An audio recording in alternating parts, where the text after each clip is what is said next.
Akhirnya pakai pendapat Dini apa pendapatnya Abbas? Iya. Aku lah. Terjawab. Aku mengerti Pak. Gimana Pak? Aku mengerti Pak.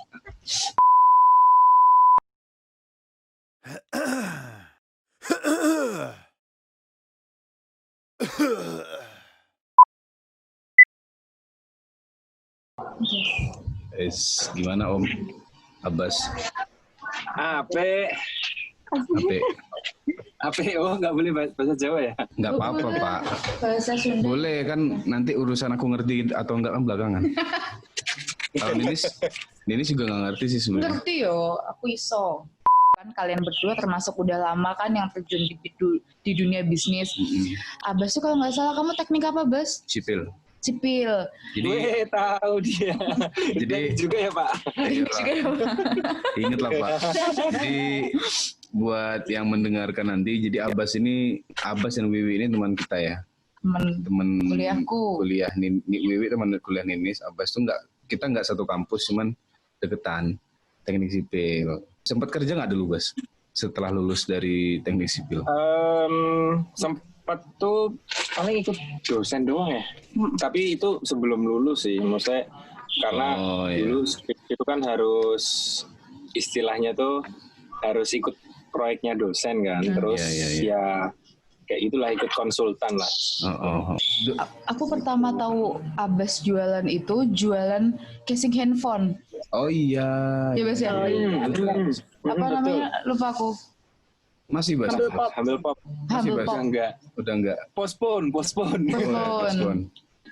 Tapi iya, bener, Humble Pop. Kamu dulu 2000 berapa Bas masuk kuliah? 2010. Oh, sama kayak Mas. 5 tahun dia kuliah. Aku 6 tahun kuliahnya. Iya betul. Beda lulus aja. Tapi ini enggak mengecap diri sendiri, aku nggak mau kerja di sipil apa gimana Bas? Karena itu yang aku alami gitu. Kalau aku itu apa ya? Awalnya tuh cocok karena lingkungannya yang pertama kalau di sipil.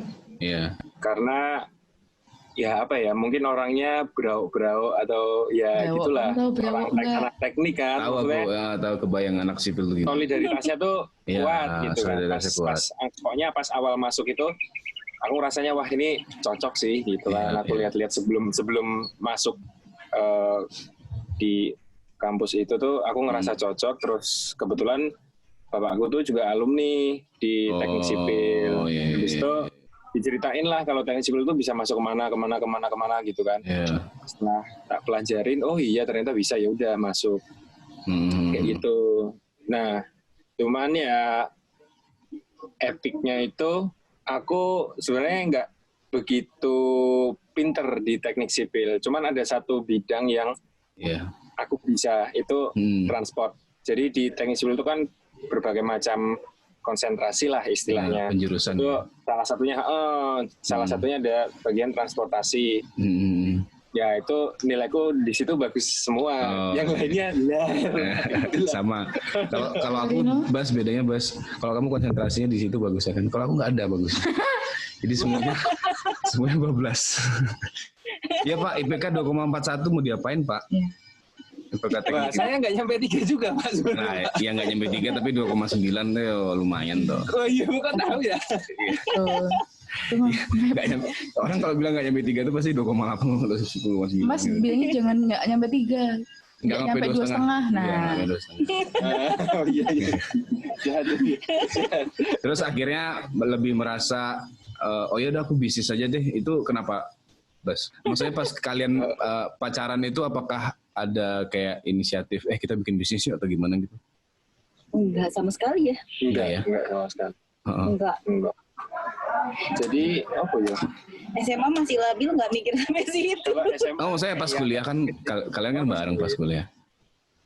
Pas kuliah bareng, tapi teknik sipil tuh kan makan waktu sekali ya, jadi gitu. Kasih yang emang curhat ya. Curhat ya bener. Curhat deh. Kalau anak-anak manajemen, apalagi kalau kita dulu ya ada kelas entrepreneur lah, ada kelas business plan, ya lebih emang belajarnya pun belajar bisnis gitu. pun banyak yang nggak terjun ke dunia bisnis sih sebenarnya anak manajemen, anak FEB. Gitu. Cuman ya Wiwi sejalur lah, dia belajar itu juga terjun juga di bisnis dulu latihannya. Kalau dia on track dia. Iya dia on track betul. On tracknya latihan bisnis, terus kita jualan lipstick, makeup ini, makeup artis on track sekali gitu. Makeup artis. Ya. Abas ini yang menarik, tiba-tiba dia bisnis casing, tiba-tiba mie rebus, mie godok, bikin bakmi Jawa gitu, bikin kafe tiba-tiba. Menurut aku ada keunikan juga karena kalau bikin bisnis suami istri itu ada suatu trik dan ada suatu seninya lah. Bisnis bareng istri atau suami istri bisnis bareng itu kan mungkin banyak tapi unik aja menurutku karena gini, suami istri kan pasti berantem ya. Oh jelas ya. Iya kan? Tapi kan nggak bisa berantem dibawa-bawa ke hal-hal yang ke arah bisnis atau professionality gitu. Apa gimana? Kalian trik-trik kalian gimana kalau misalnya berantem nih? Terus apakah itu mempengaruhi hal-hal yang di dalam area bisnis apa enggak sama sekali? Enggak sih ya. Enggak kita ya? enggak. Jadi kalau misalnya berantem, tapi kalau udah masuk ke lingkungan kerja udah harus biasa sih. Kalau enggak, soalnya ngerusak mood banget ya. Apalagi tempat kerjaku sekarang tuh kan ya jadi satu sama rumah kan. Jadi gimana ya? Emang kayak ya udah kayak berantem, ya wes. Habis itu udah nggak diperpanjang sih sebenarnya. Menjadi motivasi untuk jadi cepat kelar juga ya. Maksudnya kan nggak mungkin kita seharian jadi berantem karena harus ngobrolin masalah bisnis juga kan. Sebenarnya bukan karena harus ngobrolin bisnis, karena ketika udah di lingkungan kerja kan otomatis ngelit orang-orang yang pada kerja kan. Oh iya, jangan sampai moodnya hancur gitu ya. Iya. Tapi so far jarang sih ya kita. Ya karena berdebatnya mostly nggak penting. Berdebatnya itu sebenarnya kebanyakan hal-hal yang nggak penting. Maksudnya misal kayak kemarin kan habis riset cheesecake, red velvet, cake gitu kan, terus wah ini mau pertama motong, maksudnya ini mau bikin yang diameter berapa, itu aja debat. Iya, paham. Kan maksudnya kayak nggak penting banget sebenarnya kan. Iya. Terus ini nanti si red velvet mau berapa layer, itu aja debat. Gitu. Jadi kayak akhirnya yaudah malah debat nggak ketemu solusinya yaudah yang udah ada tadi ya wes itu dijalani aja. Gitu ya, dijalani aja ya. Ya banyak yang nggak pentingnya sih sebenarnya. Tapi so far tidak mengganggu sih. Oh, oke. Lucu sih. Berantem masalah layer cheesecake tuh loh mas. Layer red velvet. Berapa layer? Masih lucu. Tapi relatable banget. Aku maunya 5. Tapi enggak, aku maunya 4. Ganjil gitu loh. Kan aku membayangkan. Pasti kalian kayak berantem karena menurut kalian customer suka yang tipis atau yang tebel gitu kan? Ya mungkin rasanya. Rasanya sih. Iya. Ya mungkin aku sama si Dini ini punya preferensi masing-masing kan. Itu yang kayak misal, aku ngerasa kok kayaknya segini udah pas dengan diameter sekian, terus berapa layer tingkatan cake-nya itu sekian ya. Pasnya sekian. Cuman dia ini sukanya kepikiran, ini kecil banget nih, kayaknya tambahin lagi lah. Ya nggak kelar-kelar, tapi ya akhirnya ya jalan-jalan aja sih sampai sekarang. Akhirnya pakai pendapat Dini apa pendapatnya Abbas? Iya. Aku lah. Terjawab. Aku mengerti Pak. Gimana Pak? Aku mengerti Pak. Biar nggak panjang-panjang. Itulah begitu. Nggak panjang. Biar nggak rumit ya urusannya. Kalau misalnya ini Mas, aku mau tanya. Sebenarnya yang menarik adalah ketika ngomongin masalah promosi, masalah marketingnya. Awalnya gimana sih? Dikasih ke teman-teman dulu kah? Atau lewat sosmed kah? Misalnya tiba-tiba ini Zabikanka gitu misalnya. Gimana promosi awalnya? Atau Gando, gimana promosi awalnya? Kan kafe sebelahnya ada bakmi Jawa. Aku mulai usaha kuliner itu kan 2016. Nah, 2016 tuh aku nol pengetahuan mengenai marketing di dunia F&B. Ya aku taunya kayak yaudah kita bikin produk unik, oke, enak, terus buka, terus undang buzzer, terus orang datang nih gitu kan. Tapi ternyata tidak sesimpel itu sih. Jadi untuk marketing itu kalau yang aku rasain sekarang ya, karena mungkin yang kedai Zapikan kan udah merger jadi satu nih sama Gandok. Jadi aku ngomongin Gandoknya aja ya, karena kan jadi Gandok Group nih. Nah, kalau aku ngerasanya tuh kalau sekarang tuh sangat efektif meskipun tanpa buzzer ya, mungkin sesekali butuh ya. Cuman so far aku ngerasa tuh engagement, kejujuran mengenai apa yang kita sampaikan di sosial media itu tuh yang paling penting.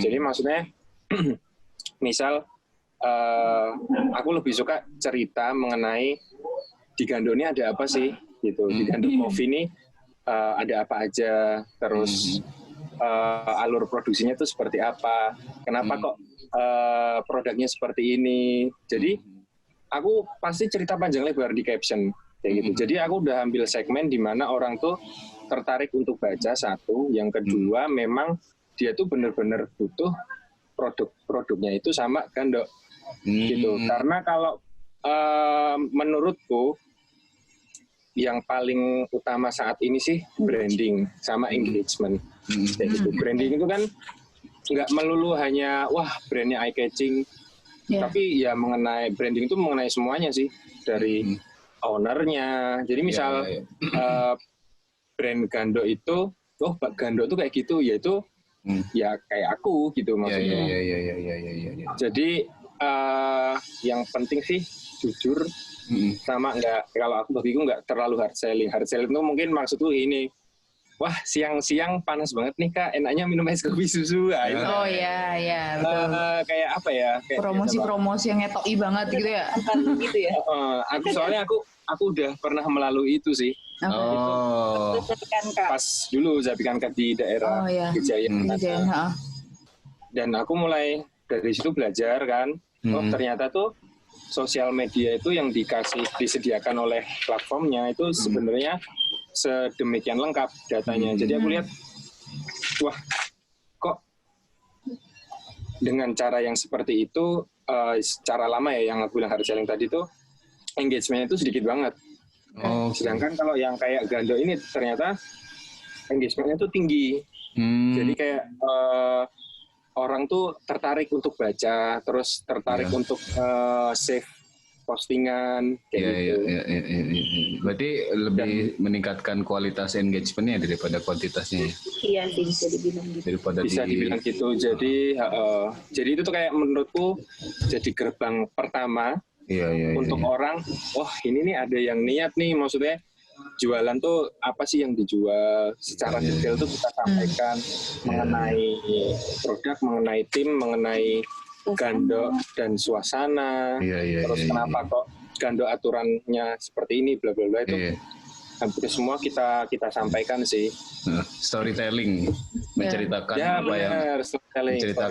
apa yang ada di Gandok dan membuat brand Gandok itu seperti brand seperti kita, mencerminkan kita sendiri gitu ya. Itu kali Bas ya. Iya benar. Dan itu cuma lewat sosial media aja, lewat Instagram aja atau apa Facebook? So far lewat Instagram aja sih. Dan itu efektif ya Bas ya? So far efektif. Karena sama aku paling memanfaatkan itu loh, apa namanya, Instagram Ads. Iya. Pernah dengar katanya 20.000 sekali posting ya? Sekali posting 20.000. Iya benar. Ya, kan? Sehari. Aku nggak pernah sih pakai yang nggak pernah pakai yang sampai ratusan ribu. Jadi kayak cuman paling sebulan sekali, pakainya sekali doang gitu. Maksudnya pengen misal kayak aku ada program baru nih, jadi pengen ngebooster, ya udah pakai itu aja. Cuman sehari doang. Iya. Tapi bener sih, gara-gara itu kalau kita jadi kelihatan trennya ya, kalau kita ngepost produk, engagementnya tuh nggak sebanyak kayak kita ceritain tentang suasana Gandok, apa yang terjadi di Gandok gitu ya. Lebih tinggi kalau lagi nyeritain suasana Gandoknya itu. Iya. Yang aku lagi telah tuh kalau gitu ya? kita cerita mengenai produk itu engagementnya kurang begitu bagus. Orang kayak cuman cuman kayak mungkin kayak dilewatin postingannya. Sedangkan kalau kita cerita mengenai isu-isu yang kayak misal kayak Gandok ini sekarang di masa pandemi sekarang tuh ngapain sih? Itu orang tuh caption panjang-panjang tetap dibaca, tetap di-save, dibalas. Itu sih menurutku sekarang yang paling pas menurutku bagiku ya itu untuk brand Gandok, enggak yang bakmi, enggak yang kopi. Jadi ya yang captionin siapa? Wiwi atau Abbas?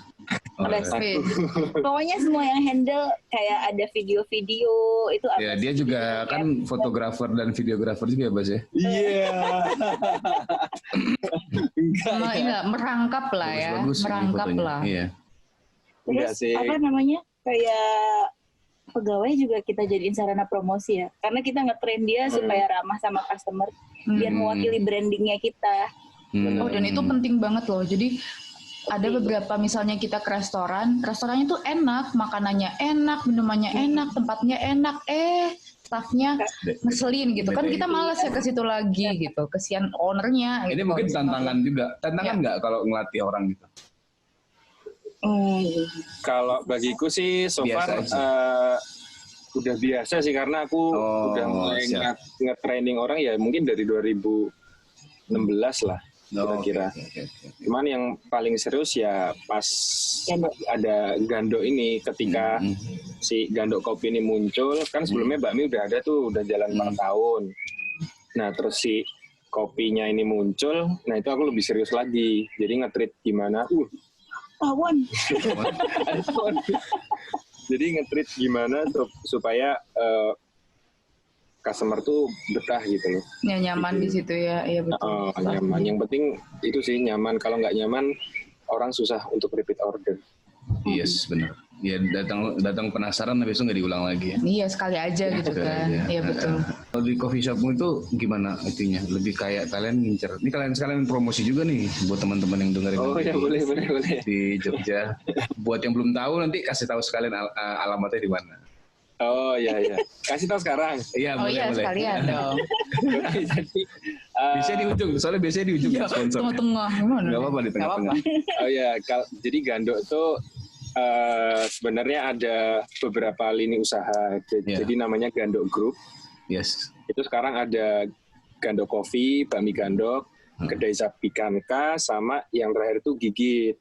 Gigit yang paling baru. Gigit. Nah, kalau semuanya tuh alamatnya ada di Jalan Nogosari Lor nomor 10 Kota Jogja. Jadi deket banget sama Taman Sari. Jadi ya benar-benar di Kecamatan Keraton, dalam benteng keraton sih.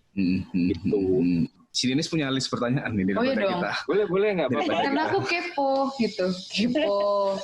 Oh iya, yang terakhir tuh kan yang digigit itu. Bisa kirim keluar kota apa? Digigit. Terus habis itu bisa dikirim keluar kota kan. Nah itu waktu aku pengen tanya quality controlnya sebenarnya. Kan minuman, makanan. Itu susah. Ada beberapa temanku juga yang punya bisnis makanan. Mereka nggak berani kirim luar kota. Karena katanya ngeri kualitas segala macam. Tapi waktu kita pesen si kombucha, ingat kan? Aku pesen kombucha. Berapa itu kapan tuh kombucha sama yang aku pengen tanyakan tuh quality controlnya, kamu kirimnya lewat apa? Terus habis itu di sini kayak gimana? Kan dikirim pasti panas. Apakah ada coolernya atau kayak gimana? Ya, masalah. Mas. Tapi aku jawab garis besarnya dulu. Kalau misalnya yang kirim keluar kota itu emang kita akhirnya kayak ada distributor dan itu orang kita kenal. Jadi barang-barang yang kita kirim itu akan transit dulu di distributornya, dan kita emang selalu ngasih lebih untuk dia nyobain pas sampai sana kondisinya masih oke apa enggak. Oke. Jadi quality controlnya di situ ya? Iya, itu termasuk salah satu. Terus kalau transportnya? Kalau mengenai pengirimannya, jujur ya Gigit ini kan muncul di Gandok Group ini pas bulan apa ya? Pas pandemi rame-ramenya kemarin COVID itu kan, Maret. Nah, itu memang penjualan yang di sini di di Gandok ini turun drastis. Karena nggak terima dine in. Ya memang secara konsep sebenarnya Gando ini nggak aku konsep untuk take away doang. Jadi memang konsep ya orang harus kesini gitu loh. Ya itu mungkin nanti di segmen yang lain. Jadi gini, karena turun, entah kenapa kita mikir ini kan orang masalahnya itu sebenarnya bukan di produknya tuh harus murah sebenarnya. Orang tuh pengen beli produkmu, tapi susah menjangkaunya. Iya. Betul. Kalaupun mau pakai ojek online lah, ojek online tuh biasanya ongkos kirimnya mahal, karena banyak driver juga yang nggak mau ambil. Itu pun ya susah driver lah, sempat susah driver kan kemarin itu. Nah terus kita mikir gimana ya caranya, dan ternyata customer kita kan kebanyakan mahasiswa ya. Ada yang kebanyakan nih mostly dari UGM, terus UMY, kayak itu. Nah, mereka ini sebenarnya udah balik nih di kotanya masing-masing. Sebelum ada PSBB itu kan. Terus akhirnya ya udahlah kita coba bikin produk yang memang kita riset sendiri. Akhirnya riset ketemulah tahu walik yang kita sebut tahu gando itu, terus cireng, terus ayam gigit wangi, terus paru gigit lado, terus nandana itu cafe latte pakai brown sugar, terus sedikit secret ingredients, terus ya gitulah pokoknya pakai fresh milk, terus macam-macam lah produknya. Nah akhirnya kita tes aja lewat Instagram. Kita bilang, wah kita ini ada produk baru nih. Ternyata antusiasmenya luar biasa. Karena menurut aku baru sadar itu ya kemarin mengenai engagement itu ternyata, ternyata brandnya tuh nyantol loh ke orang-orang yang udah pernah kesini, sering kesini, tapi mereka udah di sana nih. Lalu mengenai pengiriman, aku boleh nggak sih sebutin kurirnya gitu? Boleh lah. Boleh. Aman. Terus aku bingung ngirimnya tuh gimana, karena aku nggak yakin misal aku kirim frozen food bisa nggak sih tetap frozen lewat JNE dan segala macam. Kebetulan ternyata temanku tuh pernah nge-share, dia pernah kirim ayam ungkep, tapi sebelum masa pandemi ya, itu namanya Paxel. Aku baru tahu, wah ada Paxel, apa nih, download gitu kan. Wah ternyata semudah itu kirim. Jadi mereka tuh kirim barang frozen itu dari dari asal ke kota tujuan tuh katanya pakai truk yang ada pendinginnya gitu. Jadi awet. Oke. Paxel ya. Paxel. Iya beberapa kali denger sih Paxel itu. Paxel. Oke. Berarti sistemnya adalah misalnya ada yang mesen di Purwokerto misalnya. Terus kamu ngirim satu doang gitu, Bas? Gini. Jadi gini. Apa di drop di mana nanti diantar pakai sepeda motor? Karena Paxel itu dia sistemnya main pakai dimensi. Jadi dimensi box berapa? Jadi dimensi mereka tuh ada SM sama L. Dan itu sama custom. Custom tuh ya terserah kita mau itunya berapa dimensinya. Terus maksimal satu box itu 5 kilo. Gitu. Dan itu dulu pas pandemi ya harga menurutku ongkos kirimnya murah sih. 5 kilo itu 25 ya untuk S? Enggak. Yang S ya 25. Kalau yang large itu 50.000. Nah dari situ banyak customer yang aku tawarin kan, Mbak ini tuh eman-eman loh ongkos kirimnya kalau nggak dimaksimalkan.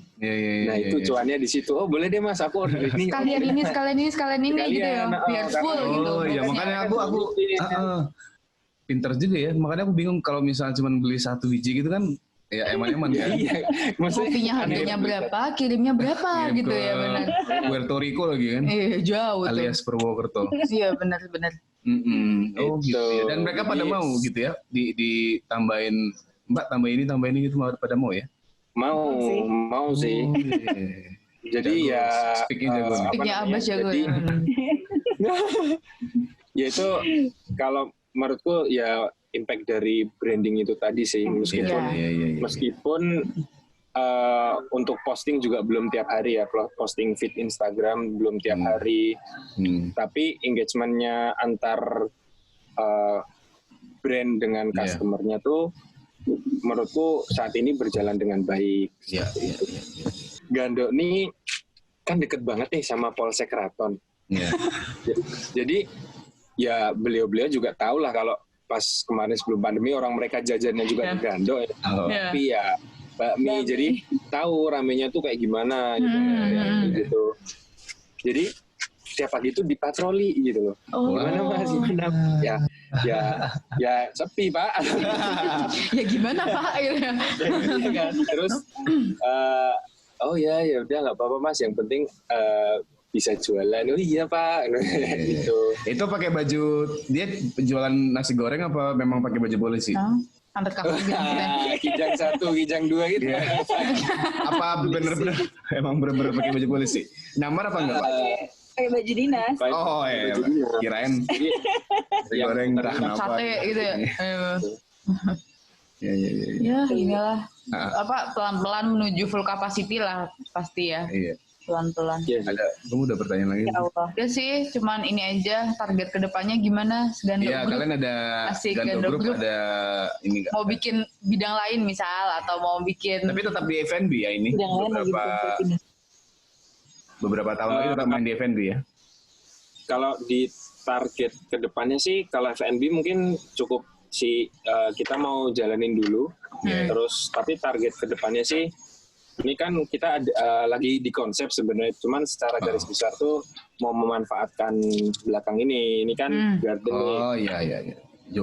Sebenarnya bisa untuk kayak acara engagement, terus untuk akad nikah itu sebenarnya bisa, cuman bisa.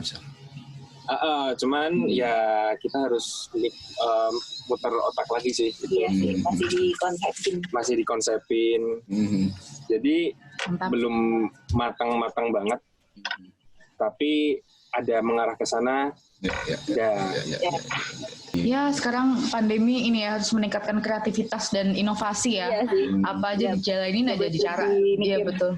Iya sih. Coba terus. Nggak boleh nggak boleh ya udahlah gitu. Iya betul. Jalanin aja itu susah sih. Iya. Sama yang aku rasain kalau aku lihat ya kebanyakan yang di Jogja nih kan banyak yang tutup sementara tuh. Iya. Awalnya kita juga mikirnya pengen tutup gitu kan, pengen tutup sementara, tapi setelah aku pikir-pikir tuh kalau tutup sementara tuh ya itu balik lagi ngilangin engagement kan. Orang yang sebenarnya pengen produk kita gitu. Nah, benar. Dan kita harus ngosongin stok yang kebetulan kan semua bahannya segar-segar tuh harus dihabisin. Nah itu nanti pas belanjanya lagi, pas mau buka aku mikir wah itu pasti berat banget sih duitnya keluar WP.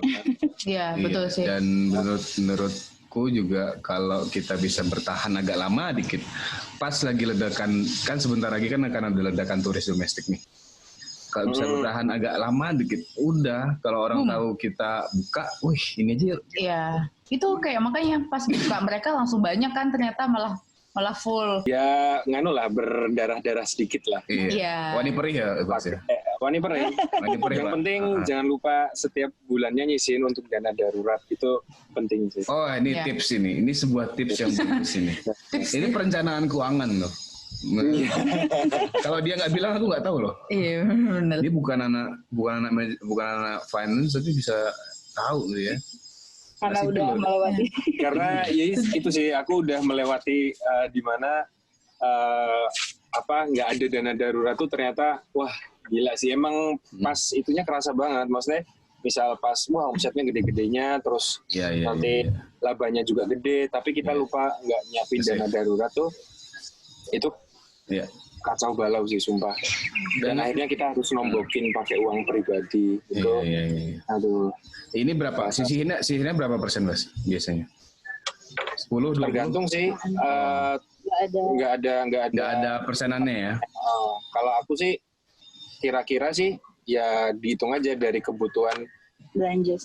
Bukan belanja, kalau aku ngitungnya dari mesin atau aset yang kita punya. Oh, Kan semakin itu yang banyak, harus kita rawat tuh. semakin banyak semakin harus maintenance ya.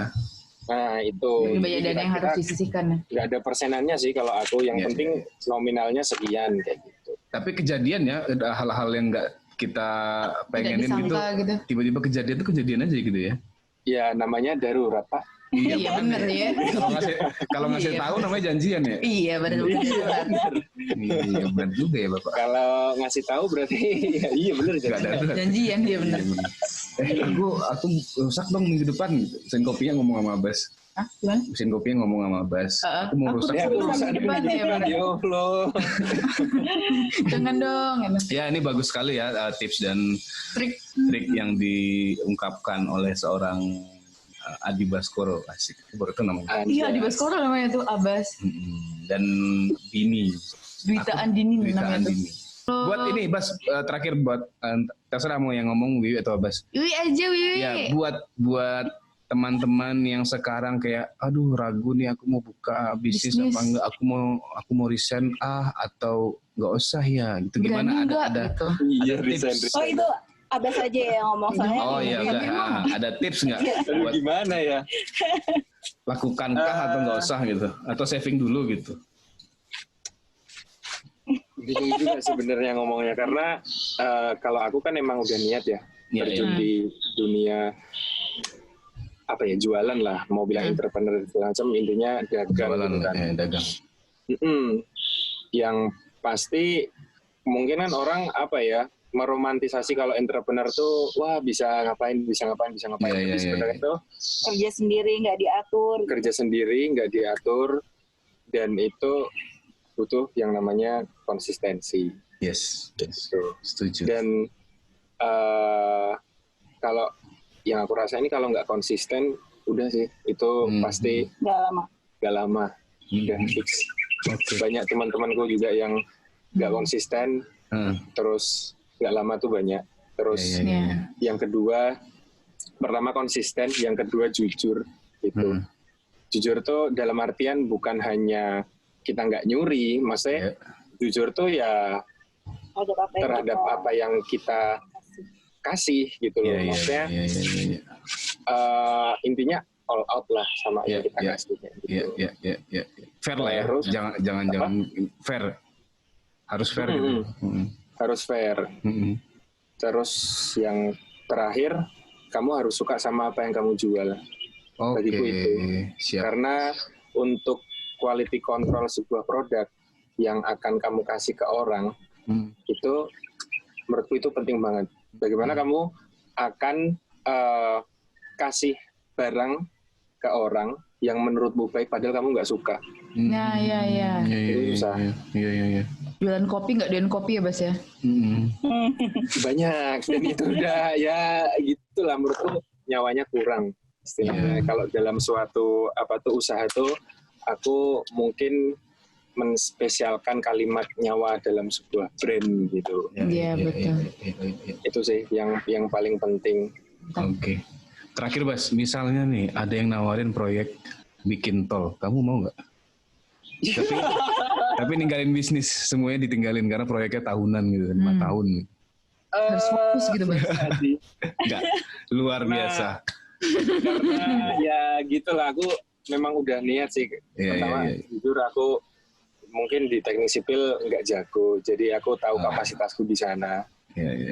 Terus ya gitulah, orang mungkin ngeliat aku, wah enak ya, Abbas tuh di Jogja jualan gitu kan, makan bebek terus gitu kan.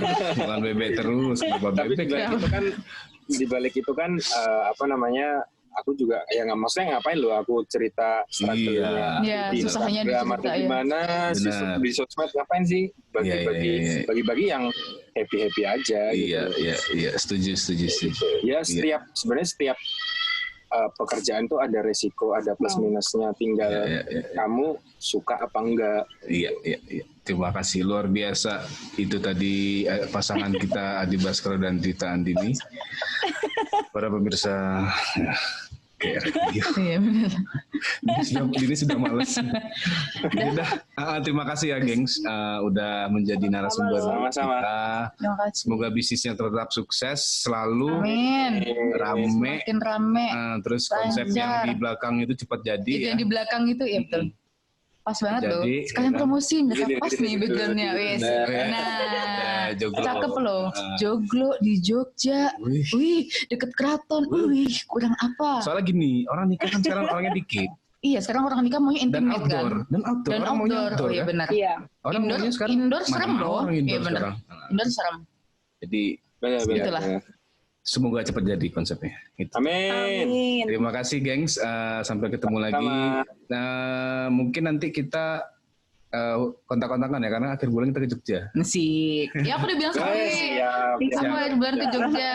Siap. Gandok kita. Oke, terima kasih. Bye bye. Thank you ya. Thank you Wi. Bas. Bye.